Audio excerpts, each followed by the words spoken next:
Hi there. Welcome to Have You Asked Your Dad, the podcast where we ask dads questions that they may not normally get asked. Since this is the first episode, we thought it would be a good idea for you to get to know your hosts a bit better, so we're going to spend some time asking each other questions that dads don't normally get asked. So here we go, episode 1 of Have You Asked Your Dad. Welcome to the studio, Terence. Thank you so much for having me in your home and in your studio. This is great. Sean and I are face-to-face for the first time since we first conceived of this podcast. Well, the word conceived always makes me think of pregnancy.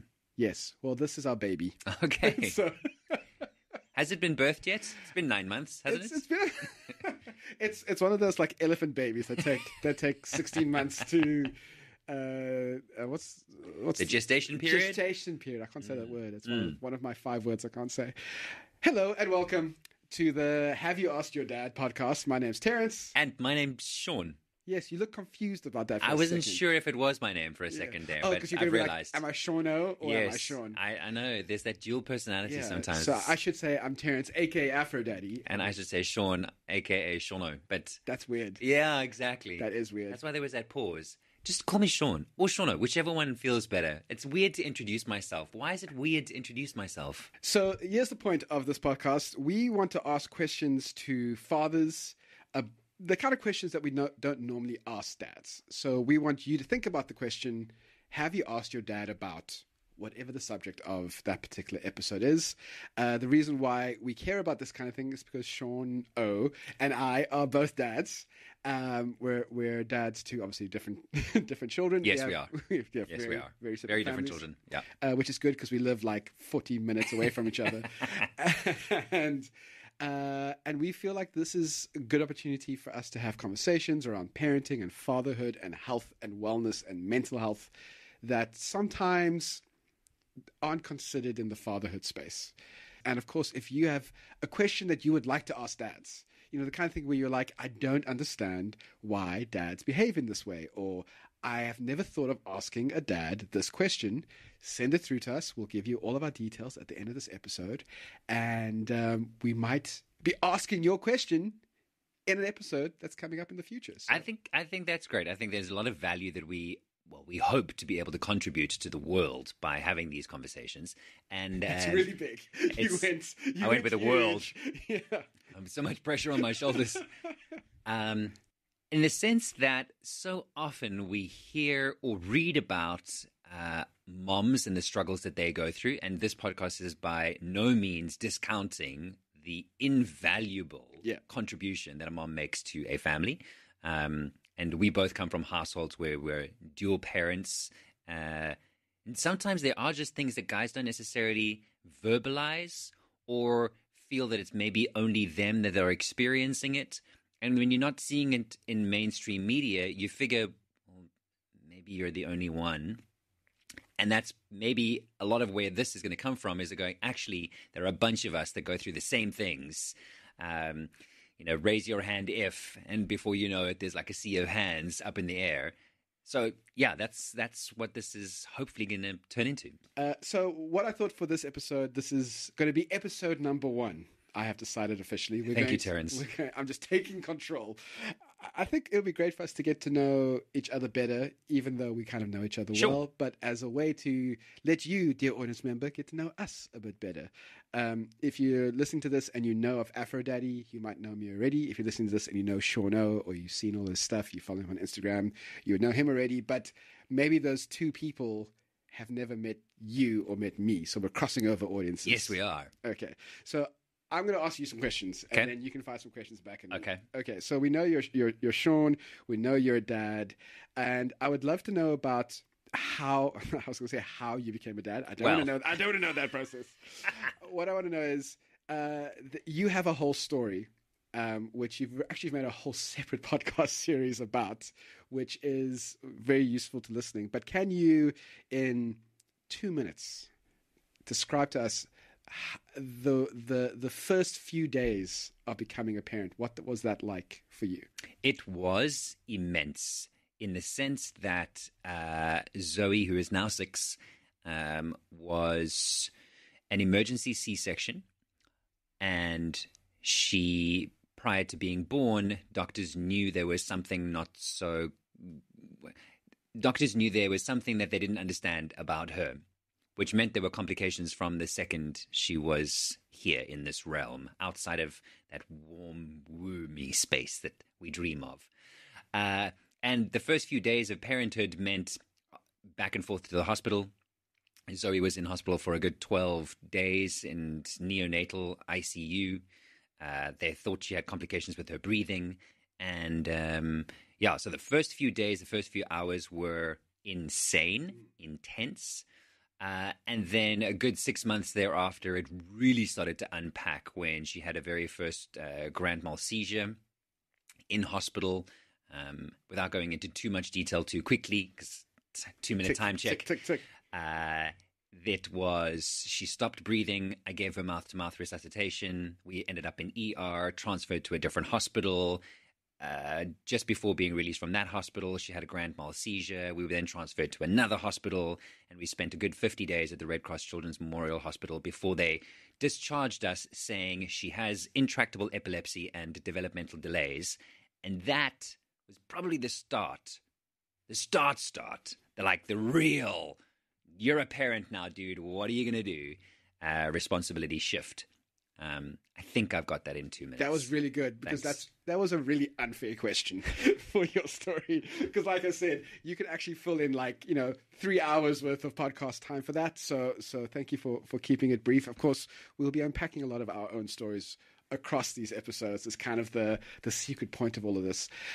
So that is not a story that most people would consider as a normal entry into parenthood. That's quite intense. How did, and this is kind of my way of trying to find out more about the rest of your family. How did the rest of your family support you? How did you and your wife together, big shock, this handsome man across the table from me is married. How did the two of you cope with all of that? And did you find that you felt that you had enough support from your community around you? Good question, Terence. You have 14 seconds. Go. My wife is incredible. And up till the day that Zoe was born, we didn't know what was going to happen, obviously. And I think that's most parents' journeys. You don't know what's going to happen once the child is actually here, right? It's a part of your heart that's running around in front of you, which is weird. But you feel that when they're here. And both Rue and I had to try and stay as positive as possible for one another and for our support system. And after Zoe was born and being in hospital, we, having both had communications background and both working in radio for a time, and we felt it was important to frame things correctly for others. So there was a lot of pressure that came from that. There was a lot of pressure that came from trying to frame things in a way that allowed for others to understand what we were going through and not freak out, thereby freaking us out, like the dogs. Yeah. We're recording at your house, so, we're actually recording at their house. So they're allowed to bark as much as they want, I guess. So when it comes to the support structure around us, we kind of try to give them sound bites that they could use to make themselves feel comfortable. Does that... Am I painting a picture here? Yeah. So you're trying to process all of this in a way that you can then communicate what's going on really simply and effectively to the people around you. So that when they retell the story, they're not freaking more people out and then coming back to us with freaked out feelings, right? Because we were freaking out. As any parent would be in that space. Sure. So was that a bit of you were saying you used the word pressure and did you feel that was your responsibility in that space to not just cope with your own feelings and your own anxieties, which is an understandable thing to be going through at that time, but also to try and provide mental health support to your community too? Didn't you maybe feel that it should have maybe been the other way around? I've never really stopped and thought about it, to be honest. I think at the time it was very much a power through. We've got to get through this. And how do we get through this? Well, this is the only way I can think to get through it. It was a very, again, deliberate decision to be measured in the amount of information we gave people and how we framed the information that we gave people. We wanted their support, but we were also very aware of the fact that Zoe had special needs. And up until that point, We trust everything the doctor said. Up until that point, we trusted everything the doctor said. Don't get me wrong. There's still doctors that I love and will listen to till the end of days. But you also get to a point where you realize I'm the parent and I've got to deal with these things. So I know my child better than you think you know my child. Up until, 6 to 8 months, they definitely know more. I've never done this before. It gets a little bit later into the program and you're like, hang on a second, I got this. So during those early stages, when they were saying, don't pass her around from one person to the next too many times, too often, or try and keep her as feeling secure and safe as possible. So avoid smoke, avoid people that do smoke, which immediately you're like, okay, well, you can't come around and we can't have you. And so, we were almost pushing people away. I can see that now. We almost isolated ourselves.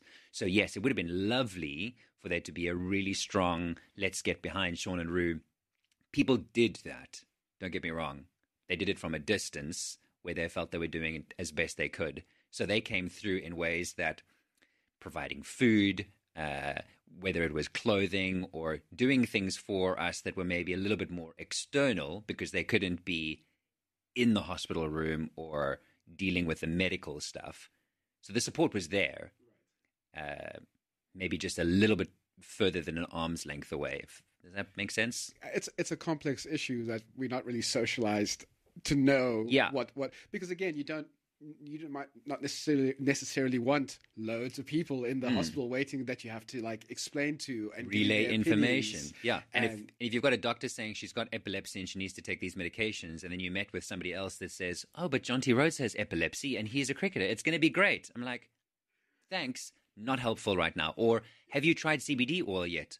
Or I don't know, there's a plethora of things that people throw back at you and you're like, I can't deal with your anxiety on top of my anxiety. I need to manage this.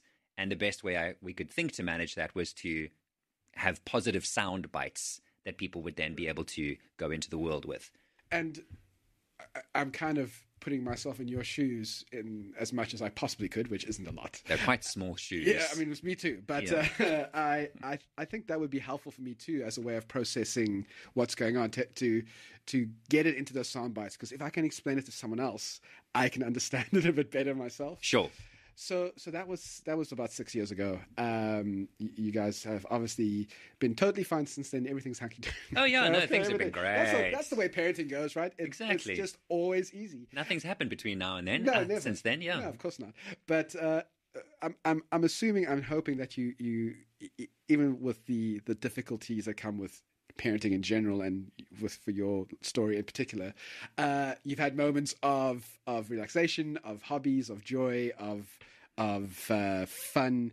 So here's a question: what brings weird joy to you and your wife when you're spending either time together or by yourself? What is the joy thing for you? This is quite joyful for me, making a podcast and doing something. This feels fun. And the 2 hours of playing around with audio. Yeah, before we switched the microphones on. That was also loads of fun.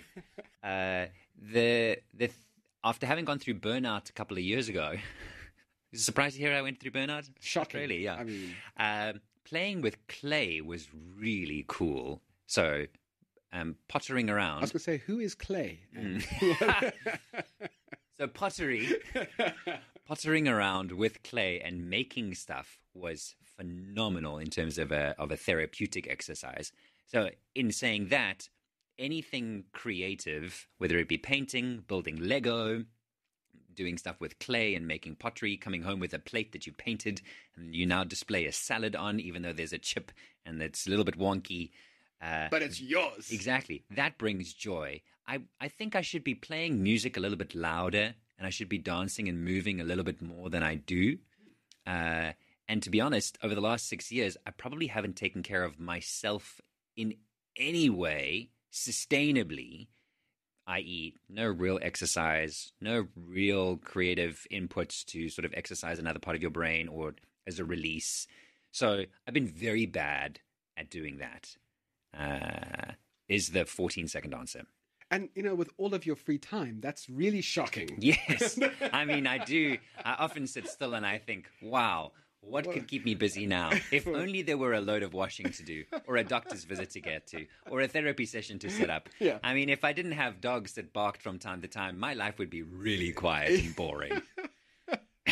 So, look, we've gotten to know Sean a little bit better. And again, like I said, this is just an introductory episode where we're going to get to know him a lot more.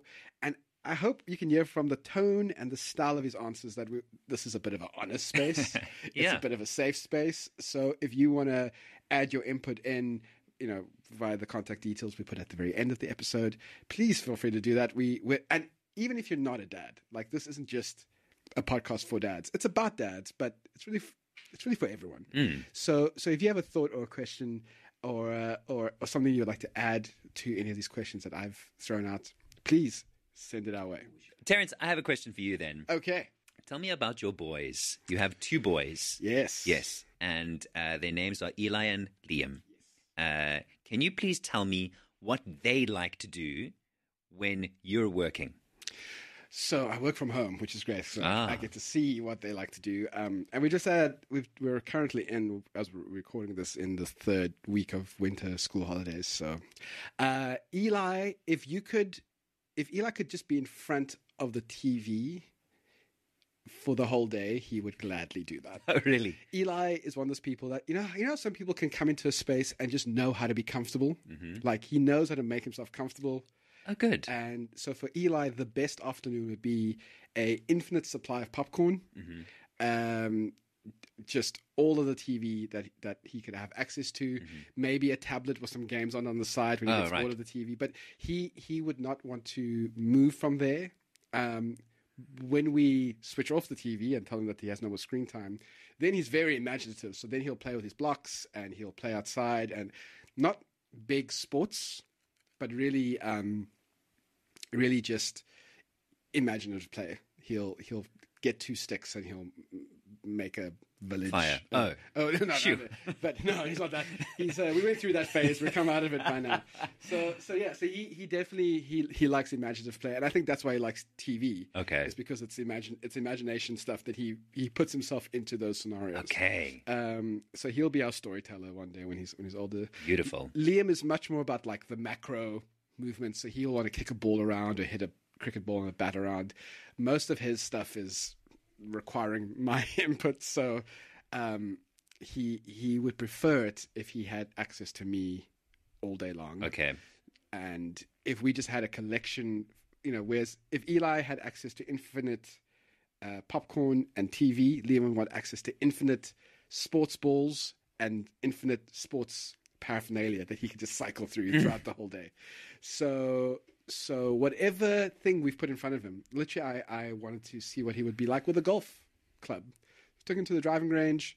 No practice, no showing how to use it. He just started hitting the ball. Amazing. He's just that guy. So where Eli knows how to just naturally be comfortable in space, Liam knows how to just like use his body in the most effective and powerful way possible. That's phenomenal. Of the audience might not know that your boys are very similar in age. Yes. So tell me about what that's like for them and what that's like for you and your wife raising 2 boys that are so different but so close in age, and they also came to your home in different ways too. Yeah, so Liam we adopted when he was a few months old, and then after the adoption process went through and was all formalized, we found out that Eli was on the way. Waiting in the wings. Waiting to arrive. So they're less than 18 months apart. Amazing. So, the first few years of that is really hard because you technically just have 2 babies to deal with. And, Liam's not old enough to fully understand why he's not getting as much attention as he used to. Or, it's those first, I'd say 3 to 4 years were particularly tough. Now it's getting better where they can play with each other. They can keep an eye on each other as well. Oh, wow. So I know that if they're together, they're fine. If one of them knocks their head and was unconscious, which has never happened, thank goodness. But if that did happen, the other one would be there to come running to me and say, hey, there's a problem. Yeah. Which is great. Clothing is cheaper because we just buy for the one and it gets sent down. Have they noticed that yet? Eli has not noticed yet. Oh, shoot. Eli feels very lucky that he gets to wear the cool clothes that his brother was wearing 6 months ago. Great. But we're we're starting to get to the phase where he's very clearly developing his own sense of style and vibe. So that's going to be a bit of a problem. They go through a lot of food. They're just very active boys. So like they're getting to the age now where they're growing like exponentially.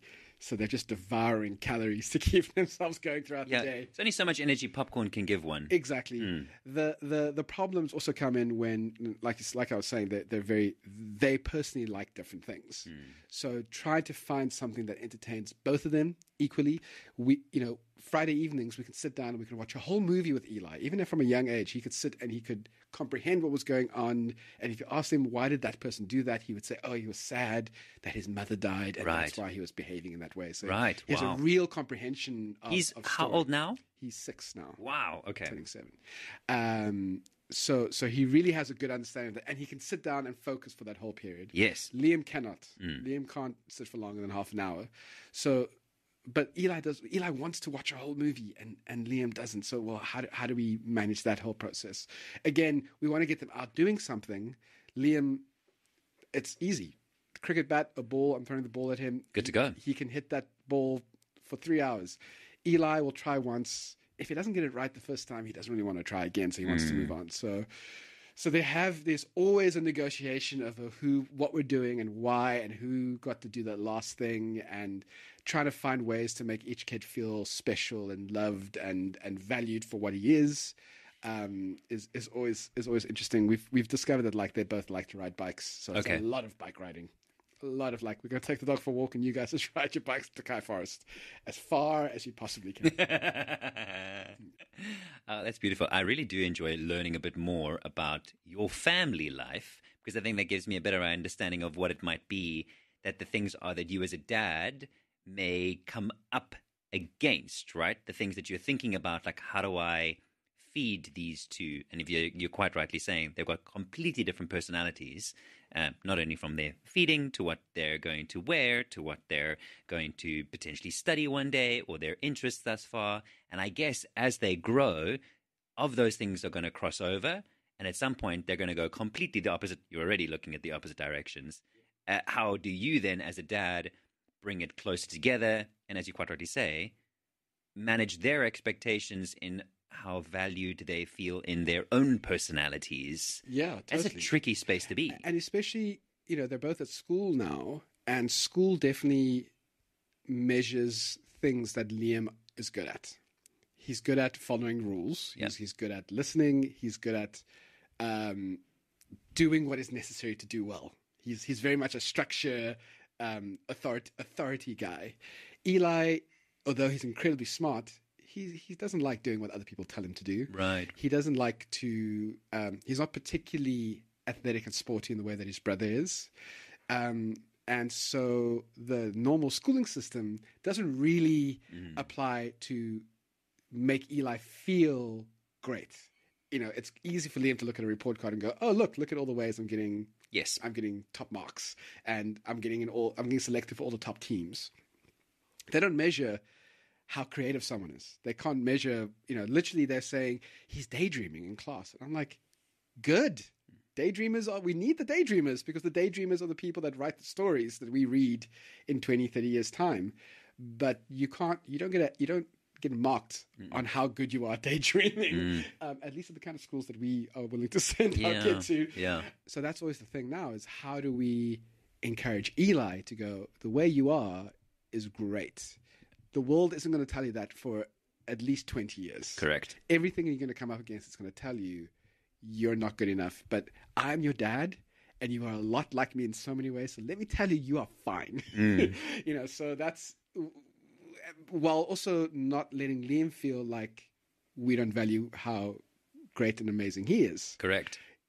So it is really that balance of finding different ways of encouraging both boys. I can't imagine having to deal with 3 or 4 or 5 or 6 kids, which people do. Yeah. Or maybe they don't do. Well, maybe they don't. Maybe that's why so many of them become like the middle child syndrome, and it just is so. That's why there's a thing called the middle child syndrome, right? Just this child that doesn't get any of there. He's just there. We don't understand you. You mean you broke your arm in 1992? I don't remember that happening. Guys, here are the photographs. That kind of feeling. Yeah, no. I think we're going to have some really great conversations. Yeah, this is one of the reasons why I was so excited about doing this with you specifically. A, you're cool. Oh, thanks. B, we have such different. We've been brought into fatherhood in such different ways, and our experiences over the last 6 years have been so different. Hopefully, we can give some different perspectives between ourselves and also from our listeners. Yeah, and also for the record, I think you're really cool. Oh, thanks. I remember wanting to do something in the dad wellness kind of space, and I felt I couldn't do it without asking Terence's permission. The godfather of the fatherhood space. The Afro daddy, I must ask for permission. And lo and behold, Terence went, hang on a second, you're asking me for permission? I think we should just do it together. And I went, you're kidding me. By you saying that, I was like, he thinks I'm cool. Yeah. And I went back to my wife and it's like, Terence thinks I'm cool. Yeah. I was like, aw, rad. It's so good to have other people who are willing to have these conversations. You know, I've been trying to have them for a while on Aphrodite, and now they have people like you and me and other people who want to have this conversation. So let's have them. Yes. Let's ask the questions that we would never have asked our dads before. Yes, and we will be asking other dads, South African and international dads, about a variety of topics, and I look forward to being able to sink our teeth into those. So keep your ear holes close by. Thank you so much for listening to this episode of Have You Asked Your Dad? If you have a question that you think dads should answer, you can send it through to our Gmail account. hyaydpod@gmail.com is where you can send that email, or get a hold of us on Instagram. Search for Have You Asked Your Dad, all one word. That's our Instagram handle, and send us a message there. And who knows, your question could be in an upcoming episode.